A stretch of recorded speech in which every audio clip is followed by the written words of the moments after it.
মেহেরপুরের গাংনী উপজেলার বাদিয়াপাড়া সরকারি প্রাথমিক বিদ্যালয় এবং মাধ্যমিক বিদ্যালয়ের শিক্ষার্থীদের যৌন হয়রানির অভিযোগে আলামিন হোসেন রাব্বি নামে এক যুবককে 15 দিনের কারাদণ্ড দিয়েছে ভ্রাম্যমাণ আদালত।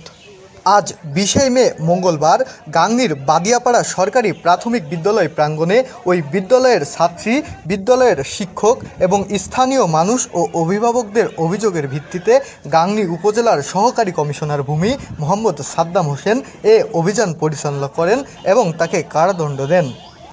অভিযুক্ত আলামিন হোসেন রাব্বি বামুন্দি এলাকার হঠাৎ পাড়ার আব্দুর রহিমের ছেলে। তিনি নিজ মুখে তার বিরুদ্ধে ওঠা সব অভিযোগের কথা স্বীকার করেছেন প্রশাসনের কাছে। দর্শক, ঘটনার প্রেক্ষাপট একটু জানিয়ে রাখি। এই আলামিন হোসেন রাব্বি দীর্ঘদিন ধরে এই গাংনী উপজেলার বাদিয়াপাড়ার যে সরকারি প্রাথমিক বিদ্যালয় এবং মাধ্যমিক বিদ্যালয় রয়েছে, এখানকার ছাত্রীদেরকে বিভিন্নভাবে যৌন হয়রানি করে আসছিলেন। এমন অভিযোগের ভিত্তিতে স্থানীয় এলাকাবাসী ওই বিদ্যালয়ের ছাত্রীরা এবং অভিভাবকেরা তাকে আজকে ধরে আটকে রাখে ওই সরকারি প্রাথমিক বিদ্যালয়ের একটি কক্ষে। পরে তারা প্রশাসনকে খবর দেয়। প্রশাসনকে খবর দেওয়ার পর গাংনী উপজেলার সহকারী কমিশনার ভূমি সাদ্দাম হোসেন এসে বিষয়টির অভিযোগের সত্যতা মেলে।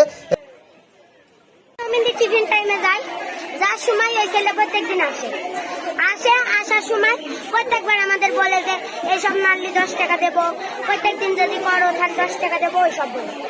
আর এই সেলটার আজকে আমরা ধরতে পারিছি, সরকারি নিছে। তুমি বলো তো কি হয়েছে, বলো তো।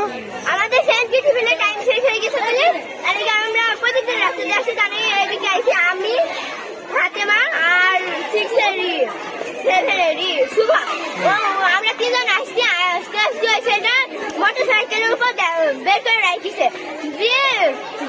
আজকে দেখিছে কালকে আমরা বলেছে তোমরা যদি কালকে আসো তাহলে আসবা, তোমরা যদি আসো তাহলে আমি আসবো।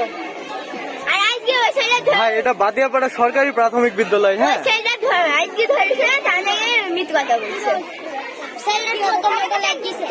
সরকারি প্রাথমিক বিদ্যালয়।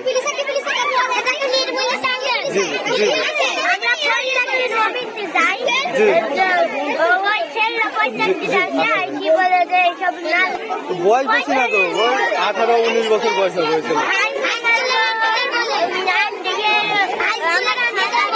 এমনি আটকা রাখছে,